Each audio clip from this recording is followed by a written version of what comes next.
La nature de Dieu est entièrement juste. Et donc, quand vous rencontrez Dieu, vous ne rencontrez pas de nuages, d'ombre, d'obscurité, de doute, de questions, de suspicions, d'incertitudes. Tout est transparent et clair. C'est une chose redoutable de venir dans la réelle présence de Dieu. Vous n'avez pas besoin de parler. Vous savez qu'il vous connaît. Il lit en vous, absolument et véritablement.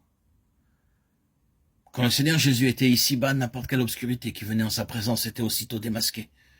Il n'avait pas à dire quoi que ce soit. Il allait dans un lieu et les démons se mettaient à crier. « Ah, qu'y a-t-il entre nous et toi, Jésus de Nazareth ?» Luc 4, 34. Il aurait pu leur dire « Je ne vous ai rien dit » ou « Et la raison de votre attitude ?» Il n'avait pas besoin de parler. Il connaissait tous les hommes et connaissait ce qui était dans l'homme. Jean 2, 24, 25.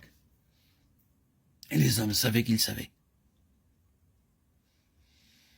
Le problème, c'était qu'ils ne pouvaient pas supporter sa présence. Ils devaient avoir une réaction. La seule chose à faire pour assurer leur propre confort, c'était de tuer cet homme. Il réveille le souvenir de nos péchés. Il nous rappelle notre péché. Allons dans la présence de Dieu et ce sera ainsi. La gloire de Dieu, c'est ce qui se manifeste de Dieu, ce qui s'enregistre, l'impact, l'influence qui procède de lui.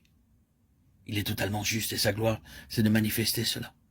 Dieu est intrinsèquement juste et il réclame que les hommes doivent être justes afin d'avoir de la communion avec lui, de se tenir dans sa présence et de demeurer éternellement dans sa brûlante lumière.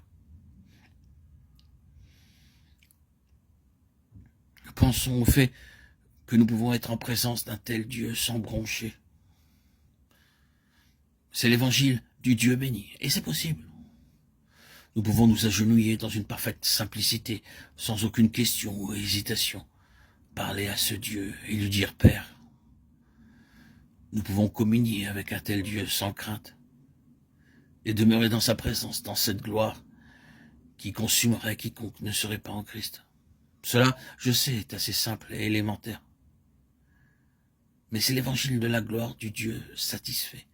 Ce n'est pas le message de terreur d'un Dieu mécontent, ce n'est pas la nouvelle désagréable d'un Dieu saint que nous devons craindre avec effroi, de devant lequel nous devons nous retirer. Non.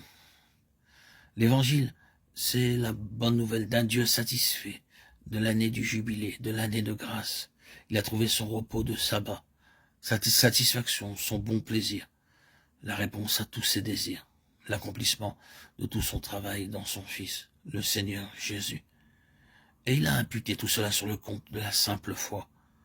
De plus, accepté dans le bien-aimé, nous sommes proclamés libres.